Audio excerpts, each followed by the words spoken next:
하겠습니다.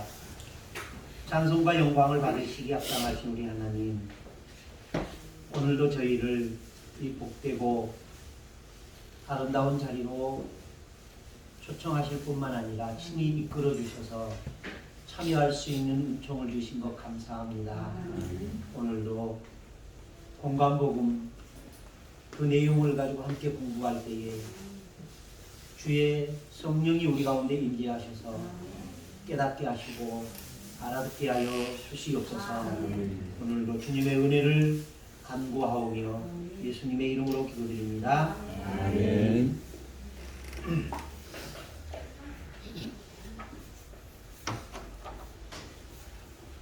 본래는 오늘 마가복음의 구조를 하고 다음 주는 누가복음의 구조를 하고 그리고 마지막 시간인 그 다음 주는 마태마가 누가복음에 대한 전체적인 이야기를 하고 건강복음을 끝내야겠다라고 생각을 했었습니다.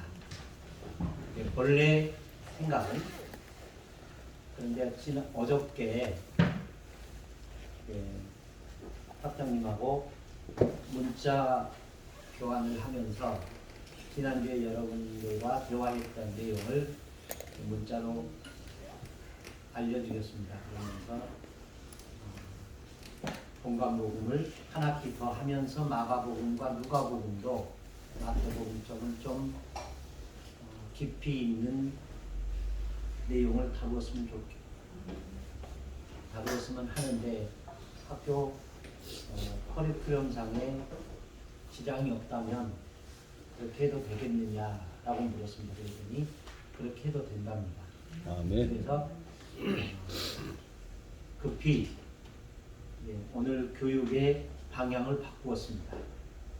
그래서 오늘은 마태복음에만 있는 비유 9개가 있습니다. 그 비유에 대해서 하겠습니다. 그리고 마지막 시간에는 이거하고 9개가 있는데 5개, 4개. 첫 번째부터 5번째까지 오늘 하려고 욕심은 거기까지 해서 준비를 했습니다. 근데 내용이 좀 많으니까 할 수 있을는지 어쩐지 모르겠습니다. 어쨌든 한번 해보려고 하겠습니다. 그리고 다음 주에는 6번째부터 9번째까지 비유. 이게 굉장히 내용도 길고 어렵기도 합니다. 그래서 4개를 다음 주에는 예상을 해보았습니다. 그리고 마지막 시간에는 마태복음에만 있는 예수님의 특별한 가르침들 거기에 대해서 보겠습니다. 그리고 다음 학기에는 누가복음을 먼저 하고 마가복음을 나중에 하겠습니다. 왜 그런 거 하면은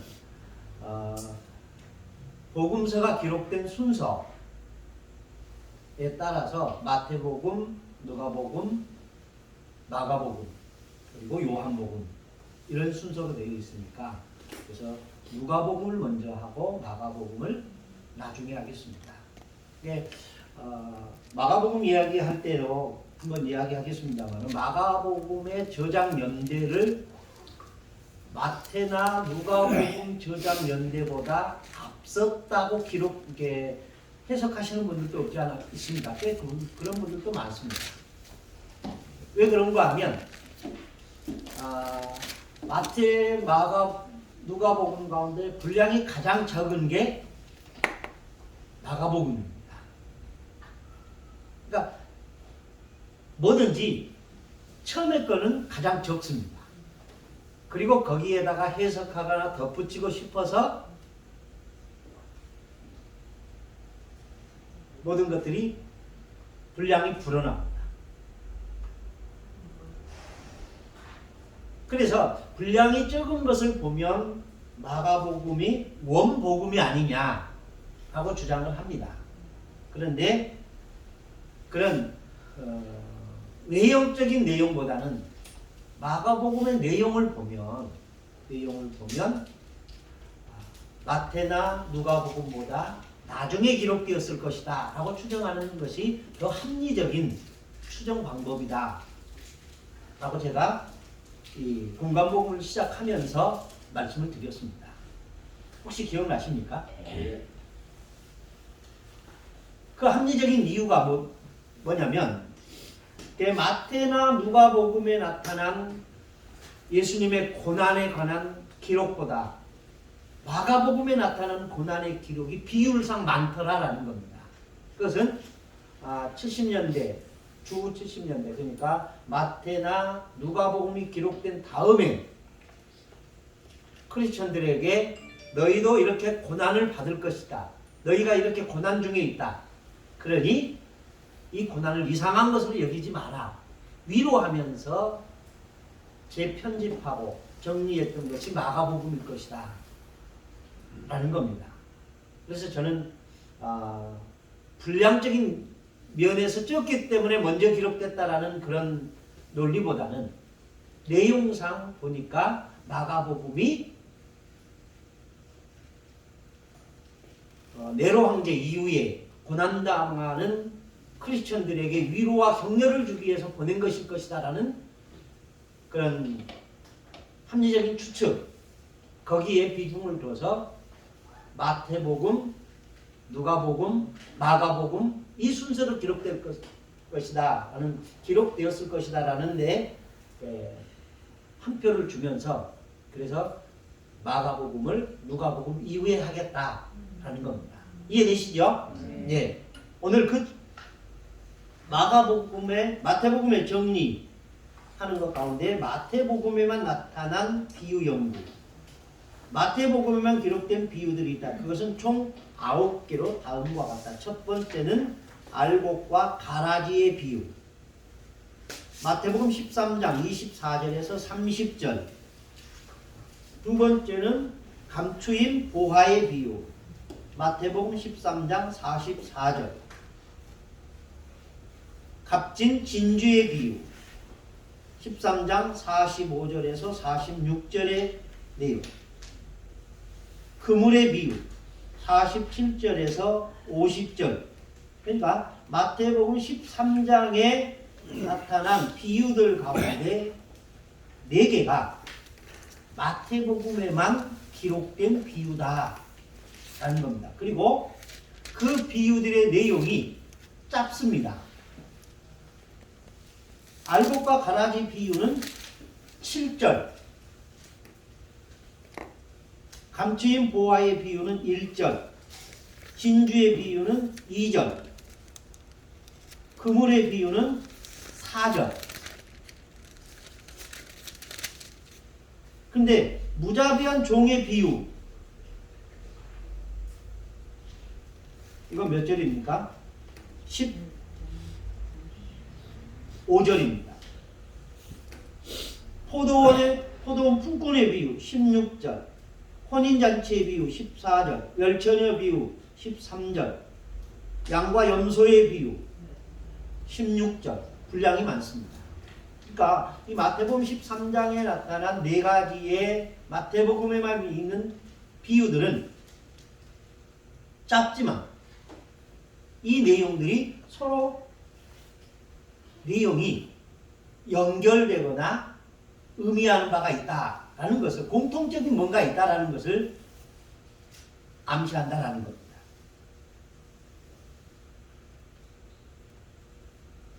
다섯 번째, 무자비한 종의 비유. 이게 무자비한 종의 비유는 뭐냐면, 1만 달란트 빚진 자가 탕감받고 나오다가 100달란트 빚진 친구를 용서하지 않은 그 내용입니다.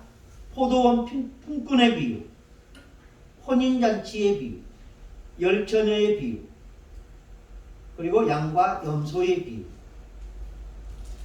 이렇게 해서 총 9개가 마태복음에만 있는 예수님의 비유다라는 겁니다.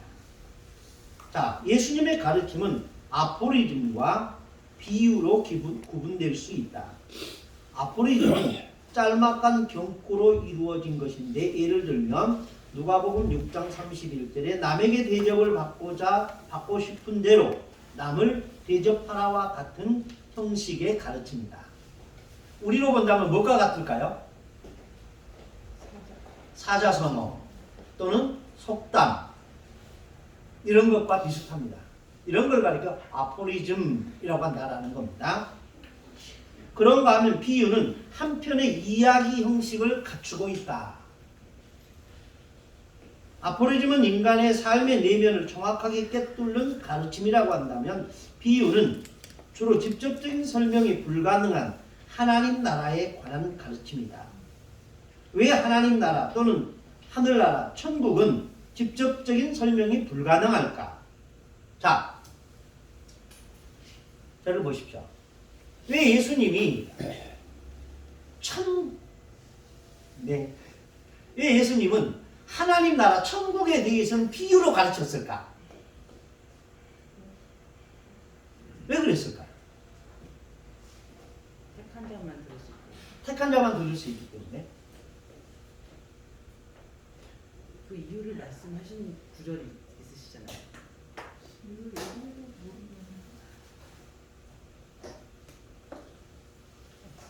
왜 비유로 말씀하셨을까? 그 다음 구절을 한번 보시기 바랍니다. 우리 인간의 인식이 한정적이라는 게 그 대답이다. 그러니까 인간의 이성적 지식으로, 지혜로는 하나님 나라를 이해할 수 있는데 한계가 있다라는 거예요. 그래서 예수님은 비유로 가르치셨다라는 겁니다. 하나님의 나라는 절대적인 세계이기 때문에 우리는 그 세계를 직접적으로 경험할 수 없으며 따라서 직접적으로 설명할 수도 없다. 그래서 마태는 예수님이 가르치신 하늘나라에 관한 비유를 들어 설명하고 있다. 첫 번째, 알곡과 가라지 비유. 마태복음 13장 24절에서 30절. 자, 이쪽이 24절을 읽습니다. 그리고 이쪽이 25절을 읽습니다. 그러니까 짝수, 홀수 이렇게 읽겠습니다.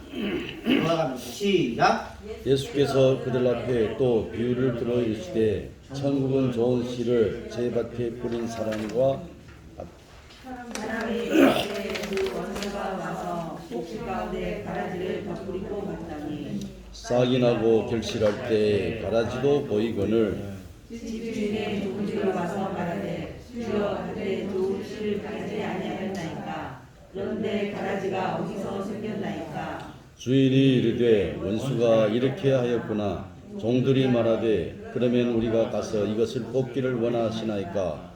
주인이 이르되 가만히 가라 가라지를 뽑다가 곡식까지 뽑을까 염려하노라. 둘 다 추수 때까지 함께 자라서 두라. 추수 때에 내가 추수꾼들에게 말하기를 가라지는 먼저 거두어 불사르게 반으로 묶고 곡식은 모아 내 곡간에 넣으라 하리라. 예.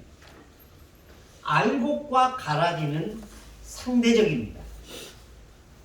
그리고 알곡과 가라지의 결과 역시 상대적으로 극과 극에 달하는 결과를 낳습니다. 이 비유를 해석하는 데 있어서 중요한 것이 있습니다. 그것은 마태복음 13장 24절부터 30절까지 이 가라지 비유가 기록되고 있는데 이어서 37절부터 43절까지가 이 비유에 대한 예수님의 해석이 기록되고 있습니다. 이 비유를 해석함에 있어서 다음 몇 가지를 질문하고 그 질문에 답하는 형식으로 보겠습니다. 첫 번째 질문은 씨앗을 뿌린 밭은 무엇인가 하는 것이고, 두 번째 73페이지 보십시오. 두 번째 질문은 곡식과 가라지를 구별하는 기준이 믿음인가 행위인가 하는 것이고, 세 번째 곡식과 가라지는 과연 누구를 가리키는 것인가? 네 번째, 왜 알곡과 가라지는 추수 때까지 그냥 두라고 했을까? 라는 겁니다. 우리들의 이런 생활 모습에서 보면 알곡과 가라지가 자라고 있으면 가라지를 먼저 뽑는 게 상식 아닙니까? 그런데 주님은 이 비유를 말씀하시면서 가만두라. 추수 때까지 라고 말씀하십니다. 그런 이유가 무엇인가를 오늘 이 알곡과 가라지 내용을 보면서 한번 풀어보자 하는 겁니다. 첫 번째 72페이지로 다시 돌아옵니다. 씨앗을 뿌린, 씨앗이 뿌려진 밭은 무엇인가? 24절에서 예수님은 천국은 좋은 씨를 제 밭에 뿌린 사람과 같다고 하셨는데, 여기서 말하는 밭은 무엇을 의미하는가라는 겁니다. 오늘날 많은 설교자들이 교회 안에 알곡과 가라지가 있다고 말하면서 밭을 교회로 해석하는 이들이 있습니다. 혹시 여러분들 지금까지 설교 들어오시면서 알곡과 가라지, 그러니까 알곡 같은 신자가 되라는 말 들어보지 않으셨습니까? 한 번이라도 들어보시면 알곡 신자가 되라. 그렇죠? 한 번쯤은 다 들어봤을 거예요. 근데 그 해석이 맞느냐라는 얘기예요. 그러나 이 비유를 해석한 38절에 보면 예수님께서 38절 한번 보시기 바랍니다. 마태복음 13장 38절. 같은 세상이요. 뭐라고 했습니까? 같은 세상이요. 좋은 씨는 천국의 아들들이요. 가라지는 악한 자의 아들들이요. 예, 분명하게 밭은 세상이라 라고 표현하고 있습니다.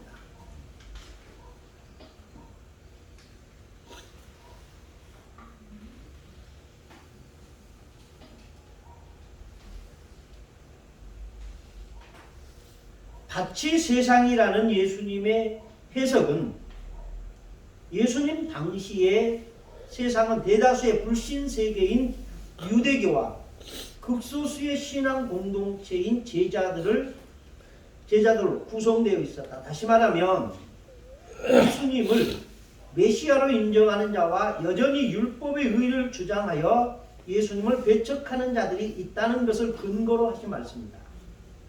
그런데 많은 이들이 밭이 교회를 의미한다고 해석하면서 이 비유의 적용을 교회에 집중하여 선포하고 있다. 지금은 예수님이 이 땅에 오셔서 십자가에 못 박혀 돌아가셨다가 성경대로 사흘 만에 부활하시어 구원을 이루신 이후다. 오늘날 교회의 구성원인 신자들과 예수 그리스도를 배척한 당시 유대인들과는 본질적으로 다르다. 그러므로 이 비유의 대상은 교회에 국한시키는 것이 아니라 밭은 세상으로 해석하여야 하며, 이 세상에는 알곡인 교회와 가라지인 불신자 세계, 그리스도를 배척하는 세계가 있다라고 해석하는 것이 맞다라는 겁니다. 밭을 예수님의 해석처럼 세상이라고 할 때 알곡과 가라지의 구별은 선명하게 드러난다. 즉 예수를 메시아로 믿는 자와 믿지 않는 자로 확연하게 구분된다. 그러나 만일 밭을 교회로 본다면 누가 알곡이며 누가 가라지인지를 어떻게 구분해야 하는가? 밭을 교회로 해석하는 사람들의 설교 속에는 알곡과 가라지의 구별 기준을 순종이나 봉사로 이야기한다. 그렇다면 만일 순종이나 봉사의 행위적인 기준으로 판단한다면 누가 자신 있게 나는 알곡이다라고 할 수 있겠는가? 라는 겁니다. 이해되십니까? 그러니까 이 비유에서 밭은 교회로 해석해야 된다, 아니면 세상으로 해석해야 된다? 세상. 세상으로 해석해야 한다 라는 겁니다. 이것이 이 문맥상으로도 맞고 예수님의 해석으로도 증명되고 있다라는 겁니다. 그리고 이 해석을 근거로 해서 두 번째 질문을 풀어보겠습니다. 두 번째 질문이 뭡니까? 알곡과 가라지를 구별하는 기준이 무엇인가? 라는 겁니다. 알곡과 가라지의 결과는 엄청나다. 알곡은 추수 후에 주인의 곳간에 들이고 가라지는 불에 태워버린다고 하였다. 특히 가라지를 불사른다는 표현은 영원한 지옥 형벌을 의미하는 것으로 쓰이곤 했다. 마태복음 25장 41절과 마가복음 9장 43절에 보면은 영원히 꺼지지 않는 불이라고 하면서 심판을 상징하는 것으로 해석되고 있습니다. 알곡과 가라지를 구별하는 기준은 믿음이지 율법의 행위가 아니다. 이 비유에서 알곡과 가라지의 구별 기준이 말씀 순종의 여부에 달렸다는 것이 아니고 오직 예수가 그리스도이심을 마음으로 믿어 의에 이르고 입으로 시인하여 구원에 이르는 것이라고 성경은 주장하고 있다. 여기에 덧붙여서 기억해야 할 것은 예수 그리스도를 마음으로 믿어 의에 이르고 입으로 시인하여 구원받는 성도는 성령 하나님이 함께 사시는 성전이 되기 때문에 결코 마음대로 살 수 없고 또 부족할지라도 하나님의 말씀을 따라 순종하고 헌신하는 의인, 여기서 말하는 의인은 의로운 인간이라는 의미가 아니라 의롭다고 인정받은 자라는 의미입니다. 의인이라는 절대적인 사실이다. 그래서 알곡과 가라지가 자라는 밭을 교회가 아닌 세상으로 해석해야 하는 것이 중요하다라는 겁니다. 이해되셨습니까? 네. 예. 세 번째, 그럼 알곡과 가라지는 누구인가? 본 비유를 해석한 37절부터 40절까지 다시 한번 읽어보겠습니다. 37절 찾으셨죠? 거기 교환에 있죠? 시작. 대답하여 이르시되 좋은 씨를 뿌리는 이는 인자요 같은 세상이요 좋은 씨는 천국의 아들이요 가라지는 악한 자의 아들이요 가라지를 뿌린 원수는 마귀요 추수 때는 세상 끝이요 추수꾼은 천사들이니 그런즉 가라지를 그도 불에 사르는 것 같이 세상 끝에도 그러하리라.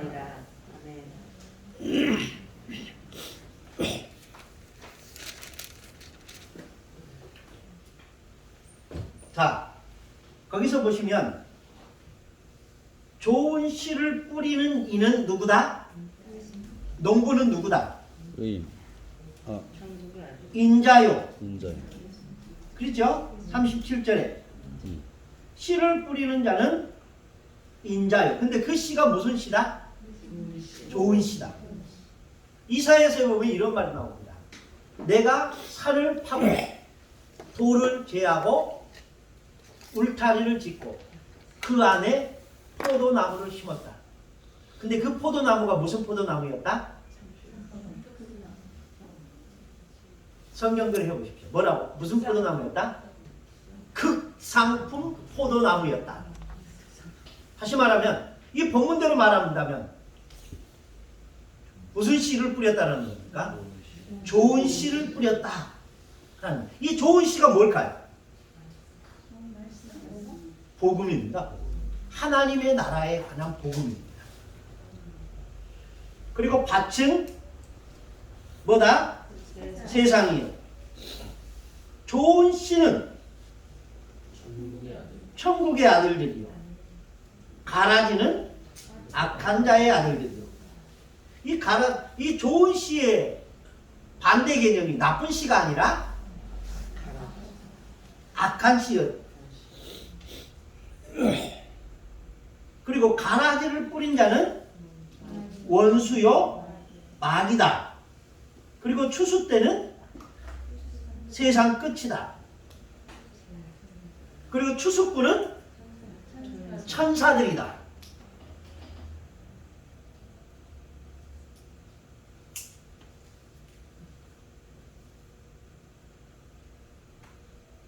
정리되시죠? 예.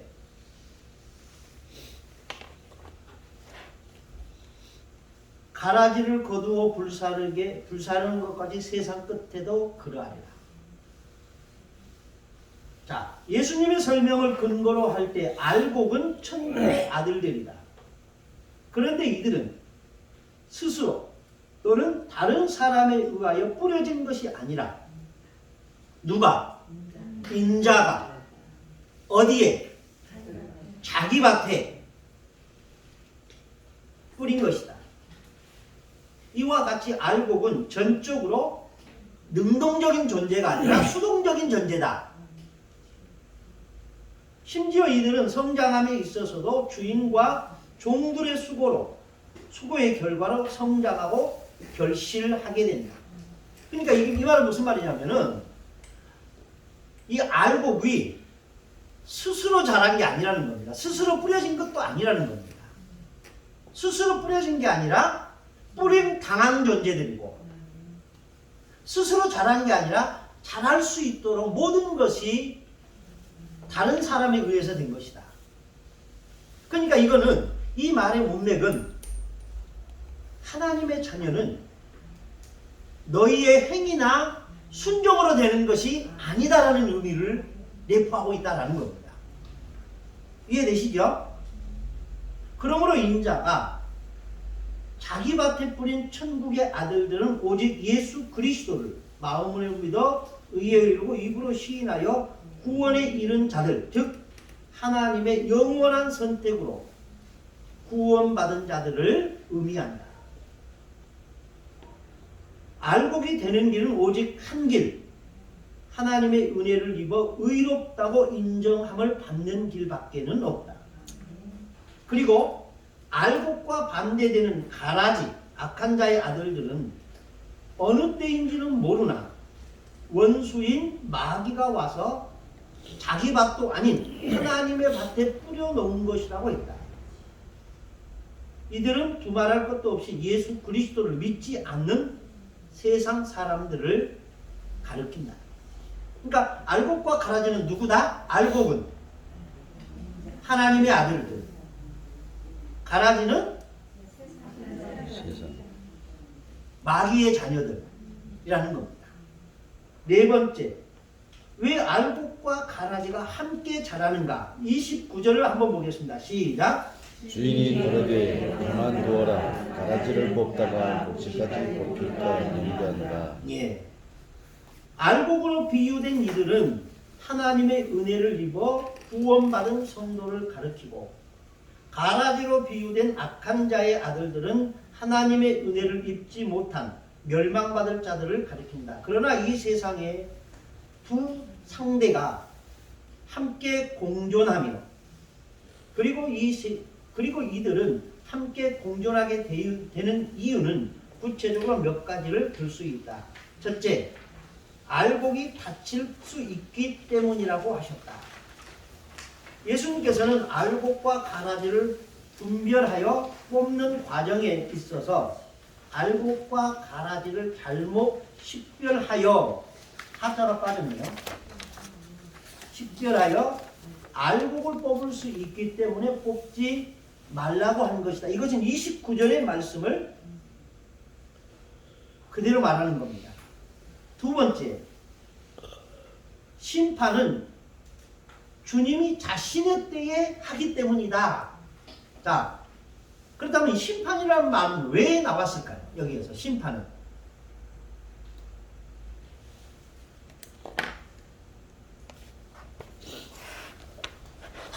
39절에 근거가 있습니다. 그렇죠. 세상 끝. 심판은 주인이 하는 것이지 하인이 하는 것이 아니다. 우리는 추수꾼이 아니라 주님께서 당신의 때가 되면 신이 추수하시러 천사들을 데리고 오셔서 하실 것이다. 그때까지 알곡과 가라지는 함께 있게 하셨다. 그러니까 우리 생각에는 알곡과 가라지를 빨리 구별해서 알곡은 알곡대로, 가라지는 처음부터 싹도 못나게 해버리면 얼마나 좋겠느냐라고 생각할 수 있지만 주님은 그렇게 말씀하지 않았다라는 겁니다. 세 번째, 알곡과 가라지는 언젠가는 자신의 존재를 드러낼 것이기 때문이다.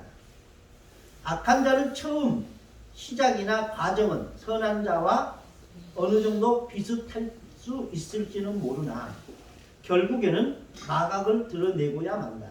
그러므로 언젠가는 알곡은 알곡대로 가라지는 가라지대로 자신의 존재를 드러내게 되어 있다. 자,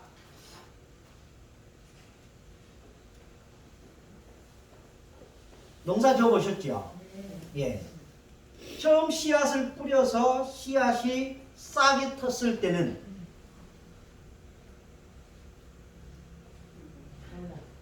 거의 같지요? 예. 구분하기가 쉽지가 않아요. 이게 풀인지 씨앗인지. 그런데 분명하게 드러나는 때는 언제냐? 다 자라서 열매가 익었을 때입니다.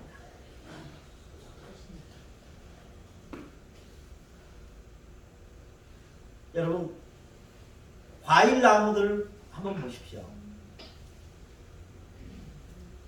대추.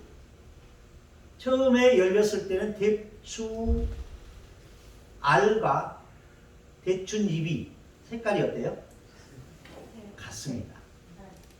감나무도 그렇습니다. 감의 열매와 그 잎의 색깔이 같습니다. 무화과도 역시 그렇습니다. 그러니까 모든 것들이 처음에는 구별이 안 갑니다. 왜 구별이 안 갈까요?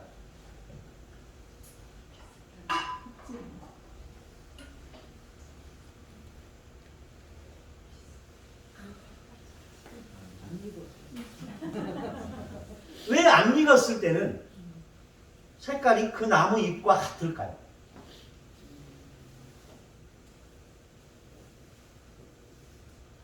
잎에 양해하는 거.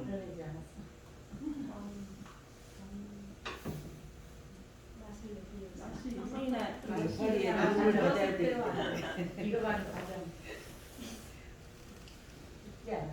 여러분들은 따먹는 자의 입장이니까 그런 얘기를 합니다. 여러분들이 과일이 되어 보십시오. 그러면 답은 금방 나옵니다. 영양이 시간이 지나야. 영양이 자기를 보호하기 위해서.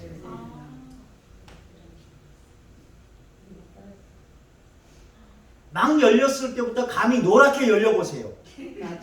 그러면 사람들이 다 따버릴 거예요. 그러면 씨 열매는 하나도 없어요. 종족을 번성할 수가 없어요. 나 아직은 안 익었어. 날 따지 마. 그렇죠. 그대로 딱 보자. 표시가 안 나게 합니다.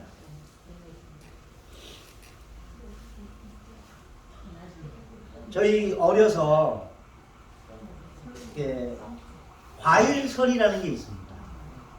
그래서 저희 동네에 과수원이 몇 개 없었는데 저희 친구 집에 친구 아버지가 과수원을 새로 크게 했어요. 그래서 우리가 가끔 그 친구네 집에 놀러 가면 과일을 줘요. 그런데 벌레 먹은 거 이런 걸 줘요. 근데 그게 그렇게 맛있어요.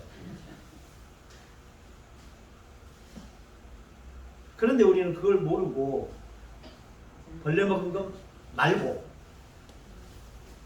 흠 없는 거 말고 좋은 거 좀 주라. 그랬더니 그 친구가 하는 말이 나도 모르는데 우리 아빠가 이게 맛있는 거래. 그래요.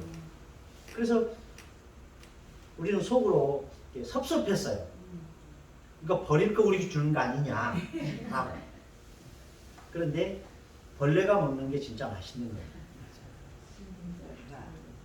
그리고 제가 1990년 11월 1일부터 12월 14일까지 전도여행을 다녔습니다. 세 번째 전도여행을 가던 길인데 충남 홍성이라는 곳 아시죠? 강원도는 횡성. 예? 유명한 곳이에요. 저 횡성 횡성 한우는 아직 안 먹어봐서 모르겠습니다. 강원도는 횡성, 충남은 홍성이에요. 홍성. 그 홍성을 갔어요. 왜 갔느냐면은 제가 군대에 있을 때 군종병이었고 제 밑에 군종병이 4명이 있었습니다. 그 4명 가운데 한 명이 김기농 군종이라고 좀 목사가 돼요. 침례교 목사예요. 그 친구가 그 홍성 사람이에요. 그러면서 저한테 그러는 거예요. 전사님, 제가 전역하고 나서 전도여행 갈 거다. 그러니까 그 친구가 저보다 한 달 반 정도 먼저 전역을 했거든요. 제가 전역하면서 그래요. 전사님, 전도여행 가시다가 저희 집에 들리세요. 그러더라고요. 그래서 저는 그 친구의 초대를 기꺼이 받아서 갔어요. 가서 이제 11월 한 4, 5일 이때쯤 됐을 거예요. 갔더니 저녁에 잠을 자는데 그분 어머니가 권사님이신데 사과를 한 바가지를 가져왔어요. 근데 다 칼로 도려낸 사과예요. 그런데 그 친구가 하는 말이 이거 드셔보세요. 이거 제일 맛있는 겁니다. 그래서 뭐가 맛있는데? 그랬더니 새들이 쪼아먹은 거 그리고 벌들이 쪼아먹은 사과. 사과밭에 말벌이 그렇게 많다. 그래서 사과밭에 새는 이해하겠는데 말벌은 뭐냐? 그랬더니 이 사과의 단맛 때문에 말벌들이 그렇게 온대요. 새가 한번 딱 쪼아먹잖아요. 그러면 그 다음부터는 말벌들이 먹어버려요. 그래가지고 상품 가치를 잃어버려요. 예. 그래서 그렇게 새가 쪼아먹고 말벌들이 쪼아먹는 것을 쫓아내고 먹으면 실수하지 않고 맛있는 걸 먹을 수 있다. 그러면서 그런 얘기를 하는 거예요. 자, 무슨 얘기를 하다 여기까지 왔어요? 보호하는 거예요. 열매 자체가 자기를 보호하는 거예요. 그래서 이렇게 과일이 익기 전에는 그 나무색과 비슷해요. 그래서 저희 시골에서 이제 서리하러 가면 낮에 가요, 밤에 가요? 밤에 가잖아요. 그러니까 밤에 가니까 구분하여 못해요? 못하는 거예요. 그냥 막 따는 거예요. 그리고 와서 그 다음 날 양지바른 쪽에 앉아서 먹으려고 보면 다 푸른 것밖에 없어요. 먹을 수도 없는 거. 근데 그게 색깔이 분명하게 드러나면 그건 익기 전에 다 따버리고 그러면 종족 번식이 안 돼요. 그래서 이 과일나무나 모든 것들이 익기 전에는 자기의 본연의 색깔을 감추고 있는 거예요. 왜냐하면 자기 보호 본능이죠. 여기서 한 가지 여러분 소나무나 잣나무 아시죠? 이 소나무와 잣나무는 극한 지방에 있는 소나무의 열매, 솔방울이 많을까요? 아주 비옥한 땅에 솔방울이 많을까요? 우리 이성적 상식으로는 극히 좋은 땅에 솔방울이 많고 굵을 거라고 생각하시죠? 근데 반대입니다. 여러분 설악산을 한번 가보십시오. 설악산은 꼭대기에는 이제 밑에는 소나무가 별로 없어요. 올라갈수록 소나무가 좀 많아요. 근데 솔방울이 올라갈수록 작아요. 그런데 그 개체 수는 엄청나게 많아요. 그러니까 밑에는 얼마 없어요. 솔방울이. 왜냐하면 밑에는 이런 거죠. 좋은 환경에는 언제든지 종족을 번성할 수 있다는 확신이 이런 식물들에게도 있는 거예요. 근데 극한 지방으로 올라가면 올라갈수록 우리가 자칫하면 내년에 사라질 수도 있다는 위기의식을 그들이 스스로 알아요. 그래서 더 많은 솔방울을 냈습니다. 그러니까 여러분들이 소나무가 많은 그 설악산 밑에서 한번 보시고 위에 가서 한번 보세요. 그리고 위에도 그 바위 사이에 난 소나무 보세요. 진짜 솔방울은 조그만데 솔방울이 진짜 그 솔잎만큼이나 좀 비유가 심하지만 많아요. 솔잎 반, 솔방울 반이라 할 정도로 어떤 데 보면 밑에서 보면 새카면 그렇게 많아요. 그 이유는 종족을 번식하기 위한 그들만의 몸부림입니다. 그러니까 극한 지방일수록 종족 번식은 더 강한 거예요. 솔방울이 씨군요. 예, 씨예요. 모르셨어요?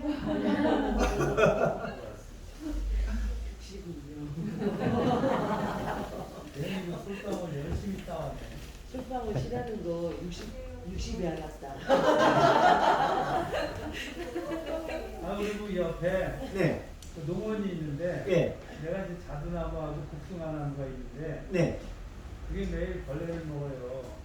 그래서 이제 그 사람한테 물어봤더니 지금 말씀하신 대로 맛있으니까 벌레가 먹어. 예.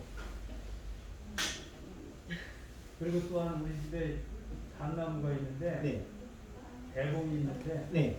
말벌들이 이렇게 많이 와. 그게 익었다는 거죠. 네. 익기 전에는 안 오거든요.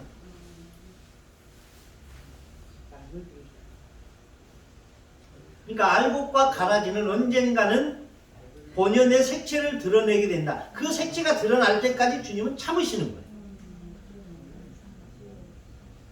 우리는 하나님의 은혜로 구원받은 알곡, 즉 하나님의 자녀들이다. 그러나 악한 자의 자녀들과 함께 사는 세상임을 인정하면서 불평하지 말고 온유함으로 그들과 함께 살아야 한다. 자, 그래서 이 알곡과 가라지의 비유에서 첫 번째 질문은 밭은 무엇이다? 세상이다. 알곡과 가라지를 구별하는 기준은 행이다, 믿음이다? 믿음이다. 알곡은 무엇이고 가라지는 누구다? 알곡은 하나님의 자녀들이고 가라지는 악한 자들의 자식들이다. 그리고 알곡과 가라지가 함께 자라게 내버려 두는 이유는 알곡이 다칠 수 있기 때문에 주님의 심판이 아직 때가 아니기 때문에 언젠가는 자신의 존재를 드러낼 것이기 때문에 그때까지 주님은 참으신다라는 겁니다. 이해되셨죠? 예. 두 번째, 감추인 보화의 비유입니다. 마태복음 13장 44절 함께 읽어보겠습니다. 시작. 천국은 마치 밭에 감추인 보화와 같으니 사람이 이를 발견한 후 숨겨두고 기뻐하며 돌아가서 자기의 소유를 다 팔아 그 밭을 삽니다. 예. 자, 천국은 마치 그랬습니다. 이게 비유입니다. 밭에 감추인 보화와 같으니 이를 발견한 후에 숨겨두고 돌아가서 자기 소유를 다 팔아 그 밭을 샀느니라. 자, 천국은 뭐와 같다? 보화와 같다. 근데 보화가 어떤 보화다? 감추어져 있는 보화다. 근데 어떤 사람이 이것을 발견했다. 숨겨두고 기뻐하며 돌아가서 자기 소유를 다 팔아 그 밭 하나를 샀다. 자기 걸 다 팔았어요. 그런데 이 사람의 마음은 어때요? 자, 여러분들 생각해 보십시오. 저를 보십시오. 여러분들이 뭔가 사기 위해서 여러분의 소유를 다 팔아버렸어요. 그러면 여러분 마음이 어떨 것 같아요? 내가 원하는 거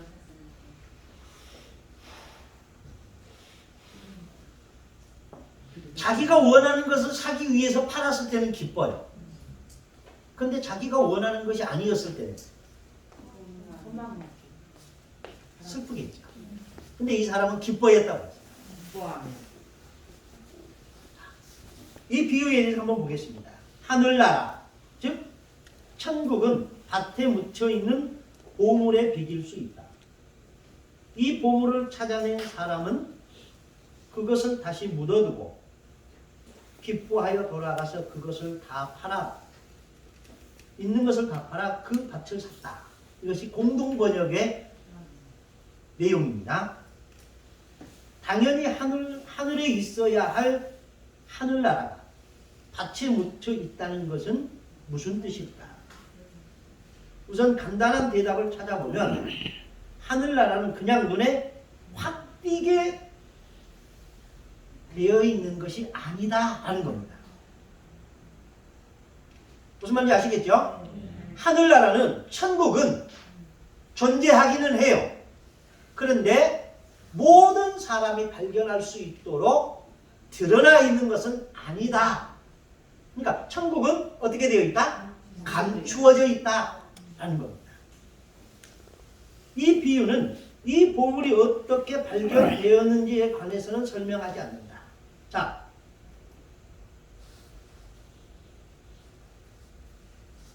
이 보물을 발견한 사람이 무엇하다가 발견했는지 나와요, 안 나와요? 안 나와요. 그리고 이 사람이, 이 보물을 발견한 사람이 소장농이었을까? 아니면 보물섬이라는 동화의 주제처럼 어딘가 묻혀 있다는 보물을 찾기 위해서 여기저기 밭을 헤치고 다니는 사람이었을까? 이게 질문입니다. 자, 저를 보십시오.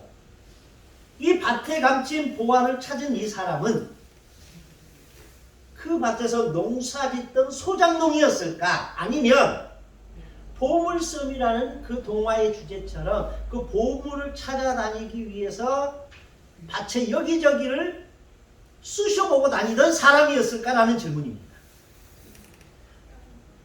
소장농이니까 가지고 다 팔아가지고 그걸 다 뭘 것 같아요? 소장농이었을까? 농사짓다가 우연히 발견한 것일까? 아니면 그 보물을 찾기 위해서 찾아다니던 찾던 사람, 사람이었을까? 찾아다니던 사람.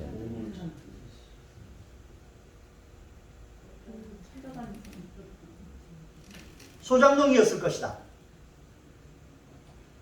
찾아다닌 사람이었을 것이다. 좋습니다. 거기에 저도 한 표. 그렇다면 이 사람이 보물섬의 주인공처럼 보물을 찾아다닌 사람이었다라는 증거를 뭐로 될 거예요? 집을 다, 자기 재산 다 팔고. 그거 상관없어요. 알아봤다는 거. 예? 알아봤다는 거. 알아봤다는 거? 뭐로? 보화를. 보화를 알아봤다고 찾으러 다닌 사람이라는 증거가 될 수 있을까요? 한 거야. 그것을 목숨을 찾기 위해서. 자, 제가 이 마태복음에 기록된 비유를 시작하면서 마태복음 13장에 있는 4개의 마태복음에 기록된 4개의 비유는 짧고 그리고 서로 연결되어 있다라고 말씀을 드렸습니다. 혹시 기억나시나요? 예. 그걸 염두에 두고 다른 비유에서 그 힌트를 한번 찾아보십시오.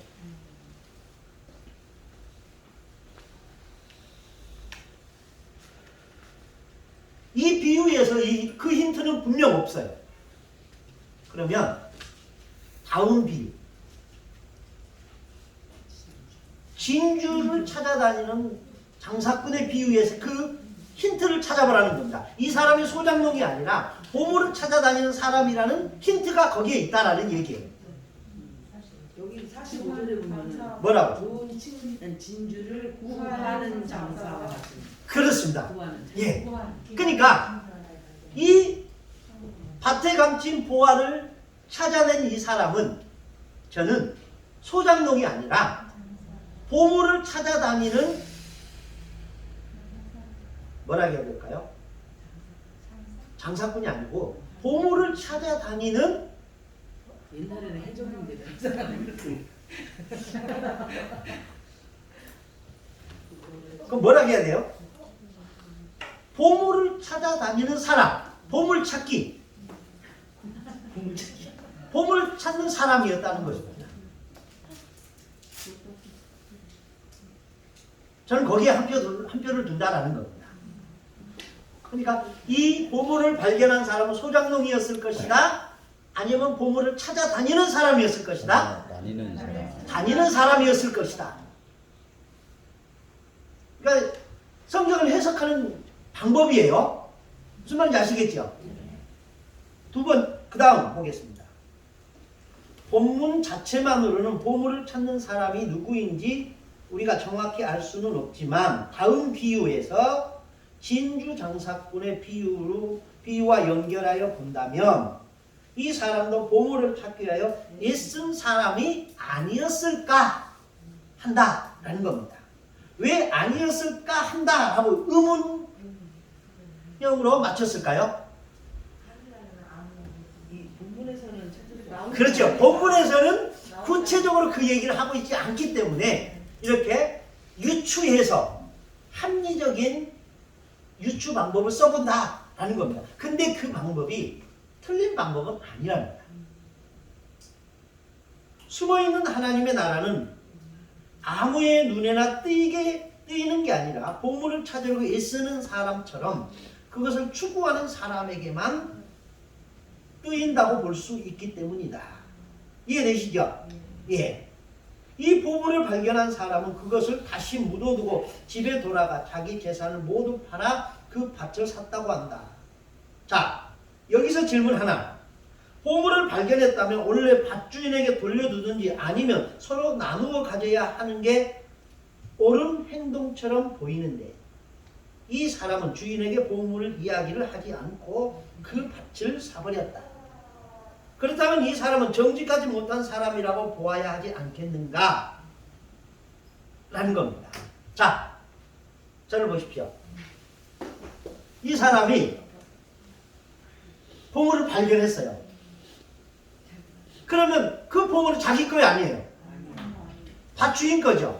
그러면 주인에게 돌려줘야 되잖아요. 근데 이 사람은 돌려주지 않아요. 그리고 어떻게 해요? 그 비밀을 감춰서 자기가 사버렸어요. 소유로만. 여기서 이제 윤리적인 우연이 있습니다. 여러분, 한때 그런 이야기들이 있었습니다. 공중전화 박스에 지갑이 있으면 절대로 손대지 마라. 그 공중전화 박스에 있는 지갑은 미끼라는 거예요.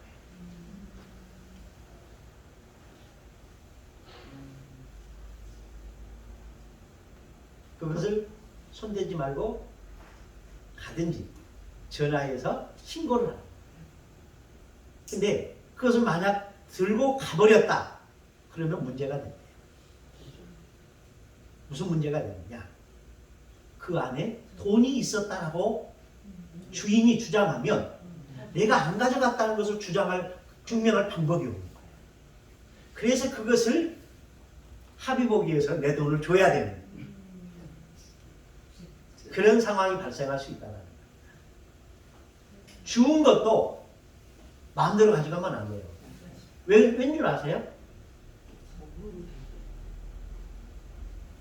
그것도 법으로 정해져 있어요. 그래도 저도 그거 많이 돈이 무슨- 있으면 25% 요구할 수 있어요. 어떤 법률이 있대요. 자, 근데 이 사람은 주순 게 아니에요. 그 밭에 있는 거예요. 그러면 이건 누구 거예요? 밭주인 거잖아요. 근데 돌려줘야 돼요. 근데 성경에는 거기에 대해서 아무 말이 없어요. 윤리적으로 나쁘다. 그렇게 하면 안 된다. 이런 얘기가 없어요. 자, 보십시오. 그러나 성경은 그 사람이 도덕적인가 아니면 근면한가 이런 것에 대해서는 관심이 없다. 다만 그 그 보물을 발견한 사람의 기쁨이 어떤 것인가에 대하여 설명하고 있을 뿐입니다. 보물을 발견한 사람이 기쁨에 겨워 보물이 묻힌 밭을 사기 위하여 자기 모든 재산을 처분했다는 표현에서 알 수 있다. 이 비유에서의 핵심은 여기에 있다. 절대적인 세계, 즉 천국을 발견한 사람에게는 그 위의 것은 모두 상대적인 것으로 변하고 만다. 그래서 자신의 모든 재산을 팔아 그 밭을 산다. 이 비유의 교훈은 하나님 나라의 가치와 그 가치를 아는 사람의 노력이다. 바울 사도는 그리스도와 그 나라를 얻기 위하여 자신의 모든 것을 배설물처럼 여겼다고 했다. 이해되십니까? 네. 그러니까 이 비유에서는 이 보물을 발견한 사람이 주인에게 돌려줘야 된다 말아야 된다 이런 얘기를 하기 위한 것이 아니고 그 보물의 가치 그것에 대하여 이야기하고 있는 것이다 하는 겁니다. 그리고 그 가치는 상대적인 것이 아니라 절대적인 것이다. 그래서 이 보물을 발견한 사람들은 그 보물을 발견하기 전까지는 다른 것이 절대적이었는데 진짜 절대적인 것을 발견하고 나니까 전에 절대적이라고 생각했던 것들이 뭐처럼 보이는 거예요? 상대적인 것이 되는 거예요. 그래서 그 상대적인 것들을 다 팔아서 절대적인 이것을 샀다 하는 겁니다. 바울은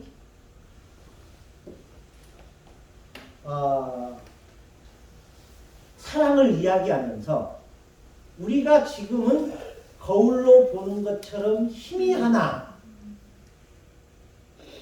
그때는 얼굴과 얼굴을 대하여 보는 것처럼 분명하게 알게 될 것이다 라고 얘기했습니다. 여기서 말한 지금은 상대적인 거예요. 그러나 그때는 절대적인 거예요. 그러니까 이 세상의 사랑과 하나님의 사랑을 비교하는 거예요.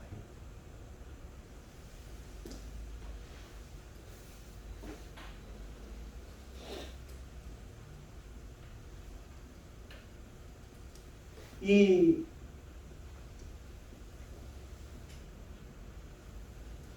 밭에 감춘 보화를 발견한 사람의 기쁨, 이건 우리나라에서는 설명하기가 참 쉬워요. 우리나라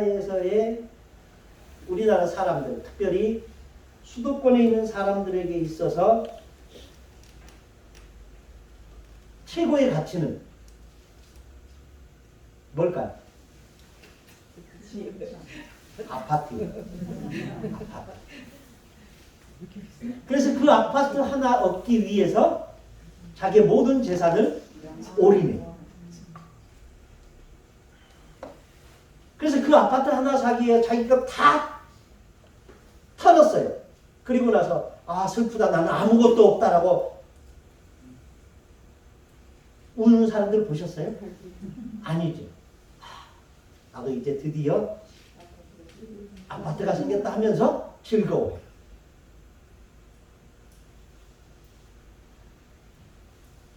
밭에 감춘 보화를 찾아 나는 사람이 기쁨이 아파트 당첨된 기쁨보다 훨씬 더 크다는 겁니다. 세 번째, 값진 진주의 비유입니다. 13장 45절에서 46절 함께 읽어보겠습니다. 시작. 또 정보를 마치 좋은 진주를 구하는 장사와 같으니 급히 값진 진주 하나를 발견하되 가서 자기의 술을 다 팔아 그 진주를 장하다. 예. 이어진 비유는 진주 장사꾼이다. 45절과 46절의 말씀을 공동번역 성경으로 다시 읽어보겠습니다. 읽어드리겠습니다. 또 하늘나라는 시작. 또 하늘나라는 어떤 장사꾼이 좋은 진주를 찾아다니 것이었으리까 그는 값진 진주를 발견하여 소리가 나오다.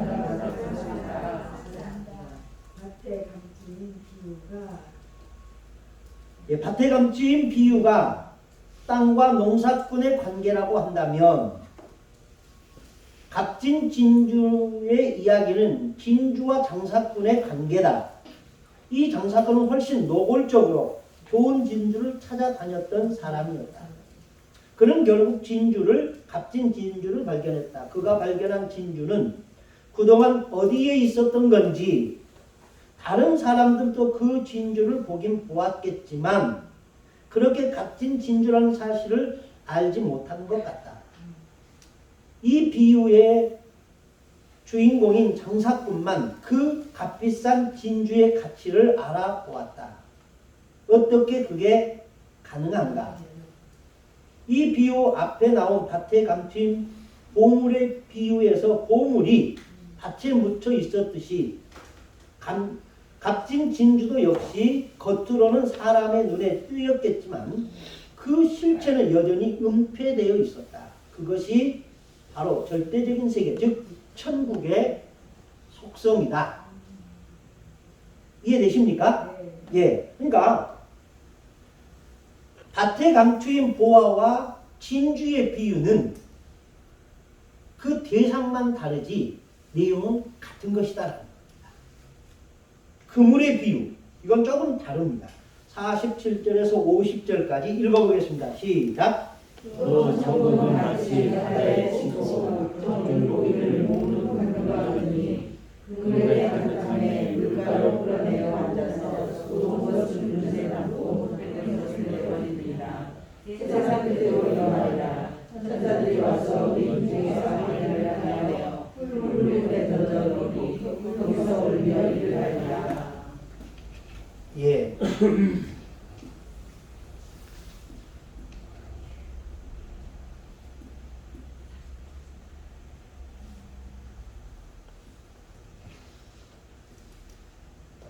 이어진 비유는 그물이다. 47절과 48절의 말씀을 공동 번역으로 다시 한번 비교해가면서 읽어보겠습니다. 시작. 또 하늘나라는 바다에 그물을 쳐서 온갖 것을 끌어올리는 것에 비길 수 있다.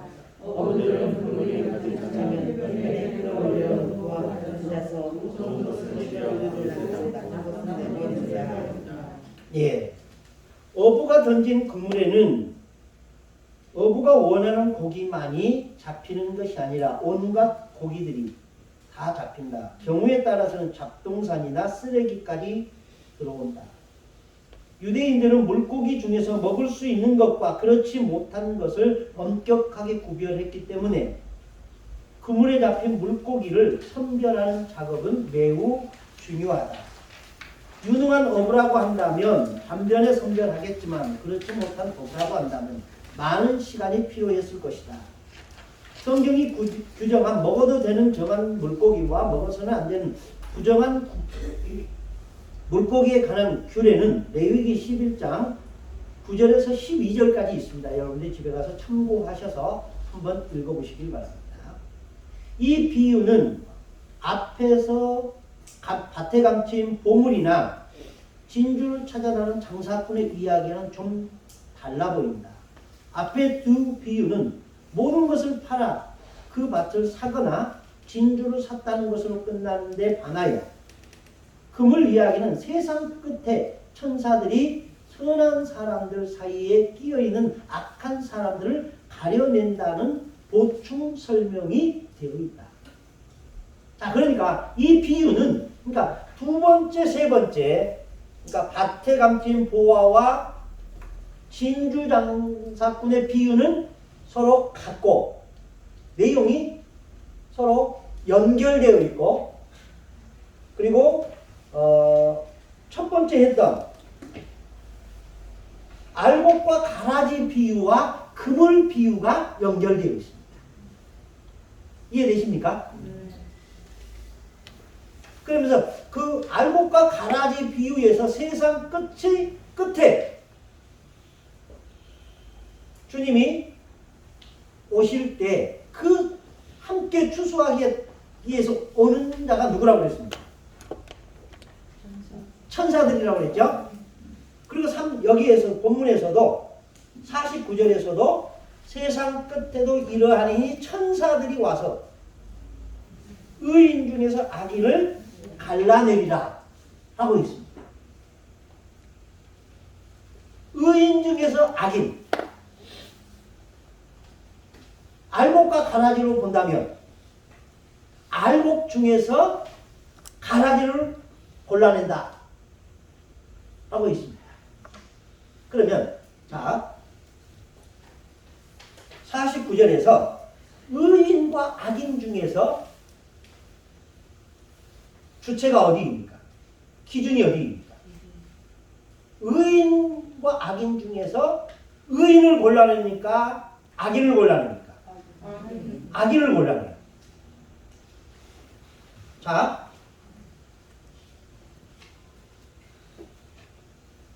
알곡과 가라지에서 39절, 30절 한번 보십시오.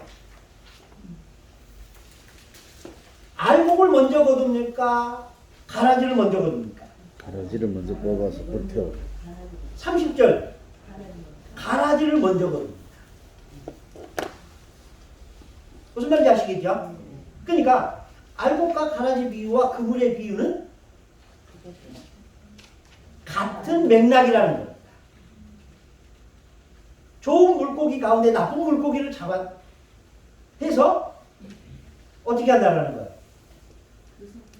물속에다가 다시 살려준다는 얘기예요? 버린다는 얘기예요? 버린다는 얘기예요.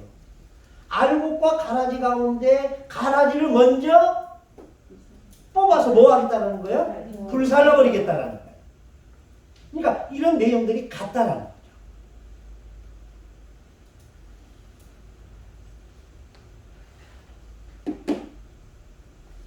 이 비유는 앞에서 밭에 감추인 보물이나 진주를 찾아내는 장사꾼의 이야기는 여기 했죠. 이 그물 비유의 핵심은 그물 안에 온갖 종류의 물고기가 들어있다는 사실과 어부가 그것을 구별한다는 사실이다. 이 사실로 미루어 보아 알 수 있는 것은 결국 그물 비유는 앞에서 기록하고 있는 두 비유와 동일한 것으로 말하고 있음을 알 수 있다. 밭에 감추인 보물도 처음에는 숨어 있었고 진주도 역시 숨어 있었던 것처럼 그물 안에서도 좋은 물고기와 나쁜 물고기, 먹을 수 있는 정결한 물고기와 먹을 수 없는 부정한 물고기가 섞여 있는 데 있다. 밭에 묻힌 보물은 농사꾼의 눈에 띄었지만 진주도 장사꾼의 눈에 의해서 그 실체가 드러난 것처럼 그물 안의 물고기도 역시 어부에 의해서 그 실체가 드러난다. 그래서 외형적으로 보면 이 비유가 첫 번째와 네 번째 비유가 외형적으로 같고 두 번째와 세 번째가 같지만 그 내용을 들여다보면 같은 의미를 가지고 있더라. 근데 그 천국의 비밀이 뭐라는 거예요? 뭐라는 거죠? 그 내용이 같다라는 것은 감추어져 있는 것은 같더라 라는 겁니다. 하늘에 관한 이 세 비유는 오늘 우리에게 무엇을 말하고 있을까? 숨어있는 보물을 발견한 사람의 마음이 얼마나 기쁜지에 관해서 그것을 얻기 위해 자기의 모든 것을 팔았다는 사실에 관해서 그것들을 구별할 줄 아는 영적 통찰력에 관하여 대충 짚었다. 그러나 예수님의 이 비유는 그런 가르침만으로 끝나지는 않는다. 그런 가르침을 밑바탕에 두고 또 그의 좀 더 심층적인 의미를 따라잡기 위해서는 우리에게 또 다른 하나의 영적 시각이 필요하다. 마태복음 44절부터 50절까지는 7절이란 짧은 분량이지만 세 가지의 하늘나라, 천국에 관하여 비유가 소개되어 있다. 예수님은 하늘나라를 어떤 신학적 논리로 설명하시지 않고 일상에서 얼마든지 만날 수 있고 벌어질 수 있는 사건을 비유로 삼아서 설명하셨다. 이 말은 곧 하늘나라는 일상과 직접적인 연결된다는 의미일 것이다. 그러나 그 일상은 단지 표면적인 세계라기보다는 심층적이고 영적인 차원이다. 그래서 영적 시각으로 깊이 있게 보아야 볼 수 있다는 의미다. 왜냐하면 하늘나라는 은폐의 방식으로 우리들의 삶 가운데 들어와 있기 때문이다. 이해되십니까? 예. 여기까지 하고 한 10분 쉬었다가 5번째 비유에 대해서